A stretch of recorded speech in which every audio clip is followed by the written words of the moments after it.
Mapagpalang araw sa inyong lahat. Sang-ayon sa kalendaryo ng simbahan, ang panahon ng Kwaresma ay nagsisimula sa Miyerkules de Ceniza, pagpapahid ng abo.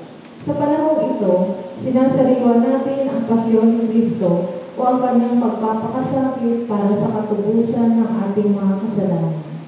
Sa 40 araw ng Kwaresma, tayo mga Kristiyano ay inaasahang ibabalik ang ating buong buhay sa panalangin, pagsisisi, pagkakaloob at pagbabalik-loob sa Panginoon. Hamon sa atin na tayo ay magsisimula sa pag-iwas sa mga tuktong nakasisira sa atin upang hindi maganap ang inaasahan sa atin ng Diyos na siyang tema ng ating Ebanghelyo. Ihanda natin ang ating mga sarili sa pagsisimula ng banal na misa. Ating din isama sa ating panalangin sa umagang ito ang lahat ng mga magdiriwang ng kanilang kaarawan na sinagondang Ricarna, Frederico Perlas, Rose Andre, Yaye Lasa, Liz Isabel Saludes, Jolie Arqueno, at Sarah Perlas. Magsitayo po ang lahat at ating awitin ang pambungad na aral.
Sa pangalan ng Ama, ng Anak, at ng Espiritu Santo.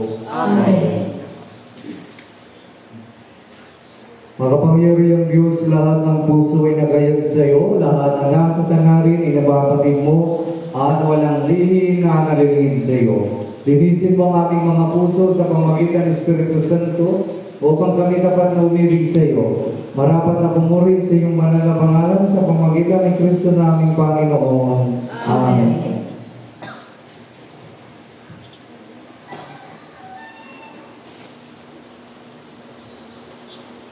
Ang ganyan ang sinasabi ng ating Panginoon Jesucristo. Ibigay mong imbang ng Diyos ng buong puso, ng buong isip, at ng buong lakas. At ang pangalawa ay tulad ng una. Ibigay mong yung kapwa tulad ng sarili sa dalawang utos na ito na papalupang buong utusan at katuruan ng mga propeta. Magsiluhod po ang lahat. Pagsiyan po natin ang ating mga pagkasala sa ating Panginoon at sa ating kapwa.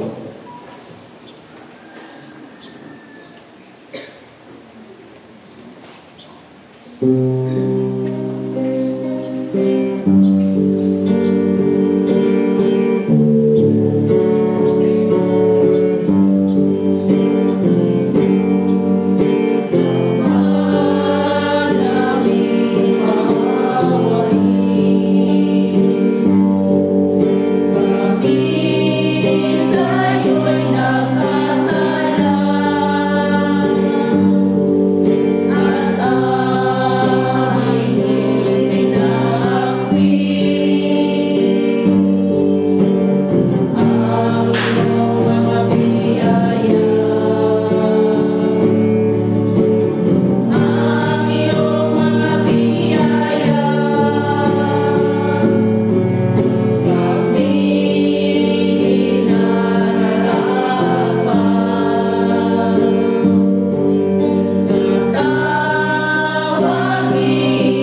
aming Panginoon. Amen.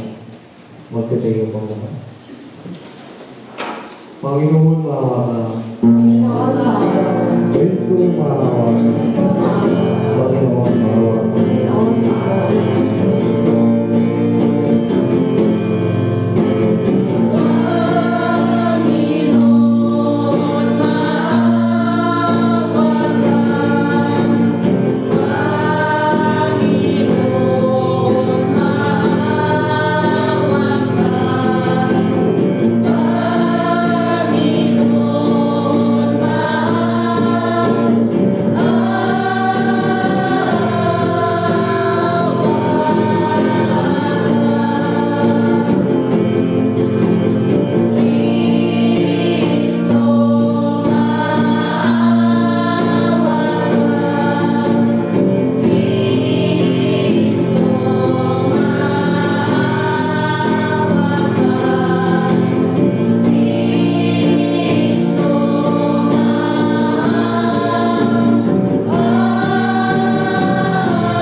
Ang Panginoon ay sumainyo. At sumainyo rin. Tayo'y manalangin. Mapaglingap naming Ama, inilapit namin sa iyo ang aming mga pusong lugon sa tukso ng salipunan. Palakasin mo kami sa buhay na ito na hindi kami madaya ng diablo sa kanyang patibok at pitay.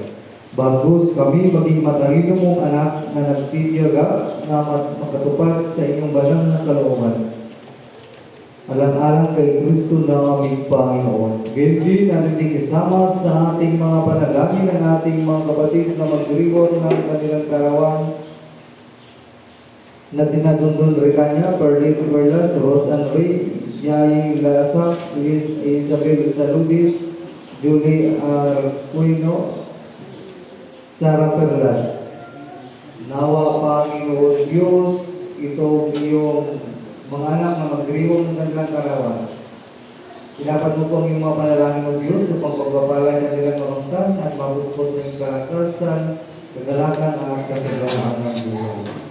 Kaya din mo Diyos sa aming patuloy ng mga panalangin, Panginoon, sa aming mga kapatid na may karamdaman, lalo na sa mga lugar ng Sisur, sa Rodel at Padre Ringo.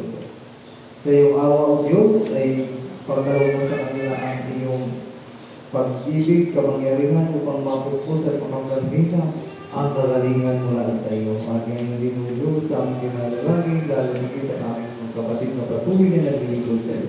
Ang sigang sa Dimas Sponsor, sinawa o Diyos, pagpalain mo sila at mga panalangin, pagkalog sa kanila o Panginoon upang mapupos ang kalakasan at kagalangan sa kaganaan ng buhay sa paglilingkod sa iyo at sa iyong simbahan. Ang nangyayari ang dalangin sa pamagitan ni Kristo na aming Panginoon na nabubuhay kailangan kasama mo at kaysa ng Espiritu Santo, isang Diyos ngayon at magpagkailanman. Amen. Magsiupo po ang lahat para sa mga pagbasa.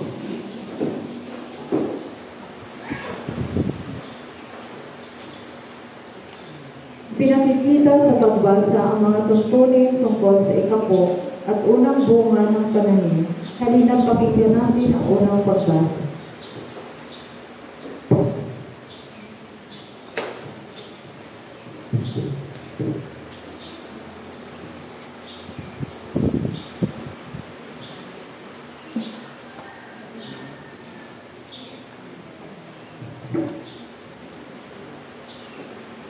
Ang unang pagbasa mula sa limang sukat ay hanggang sa aklat ni Deuteronomy. Nasa ika-26 na kabanata, nagsisimula sa unang talata hanggang sa ika-11. Sinabi ni Moises sa bayan, "Kapag nasakot na inyo ang lugar ibibigay sa inyo ng Panginoon at matiwasay na kayo sa nahirahan doon, kumuha kayo ng unang bunga ng iyong mga paligid. Ilagay ninyo iyon sa isang basket at dalhin sa lugar na pipiliin ng Diyos kung saan ay sasabayin mo kanyang pangalan.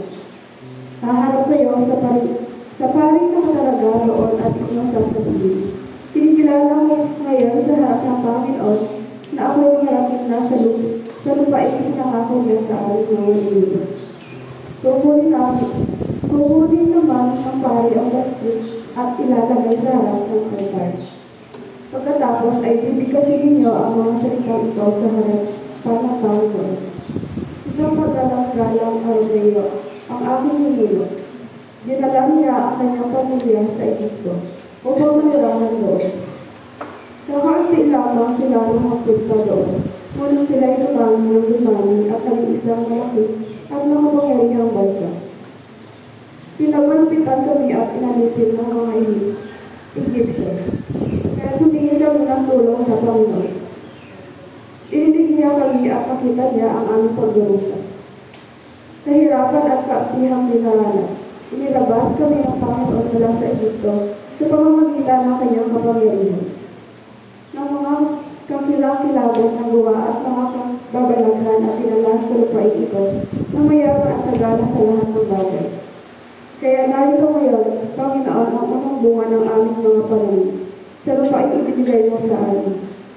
Pagkasabi noon, ilagawin niya ang iyong lalaki sa harapan ng altar. Saka kayo luluhod upang sabihin ang Panginoon. Dahil sa kabutihan niya sa iyo, kayo lahat ay magdiriwang kasama ang doon sa paghayon. Ang mga Levita at ang mga nakikipanayam sa iyo. Ang salita ng Panginoon. Salamat sa Diyos.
Ipinahayag ni Pablo sa mga taga-Roma na ang nananalig ka nito ng tapat ay marugdog at marugdog ay nagpapahayag ng kanyang mga salita ay paraan upang magtamo ng kaligtasan. Halina pakinggan ang pangalawang pagbasa.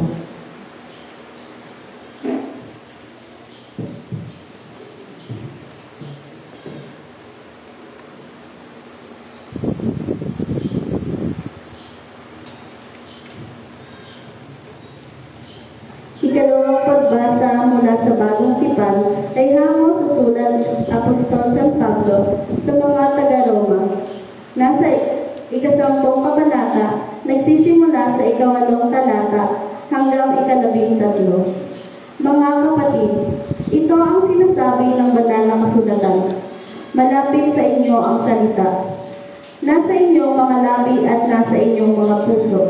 Ibig sabihin, ang salitang pinangangaral namin tungkol sa pananampalataya. Kung ipahahayag ng inyong mga labi na si Jesus ay Panginoon at mananalig ka ng buong puso na siya'y muling binuhay ng Diyos, maliligtas ka sapagkat nananalig ang tao sa pamamagitan ng kanyang puso at sa gayoy mapapawalang sala at nagpapahayag sa pamamagitan ng kanyang labi at sa gayoy naliligtas. Sinasabi ng kasulatan, hindi mabibigo ang sino mang nananalig sa kanya.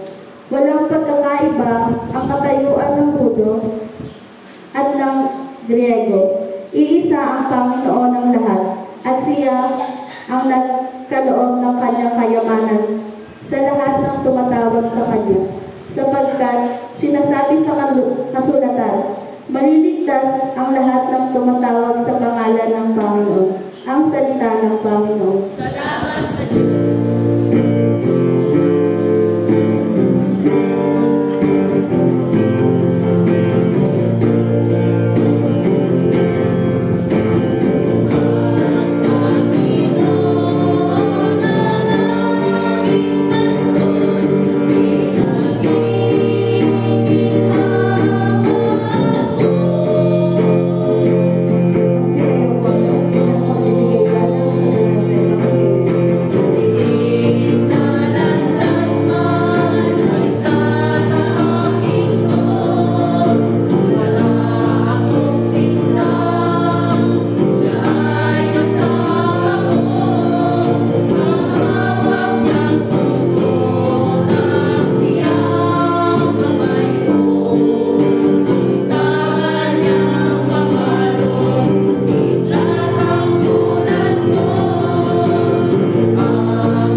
Ang Panalibanghelyo na ayon kay San Lucas, Kabanata 4, nagsimula sa unang talata hanggang talata 13. Maghati sa iyo, Panginoong Hesus-Kristo.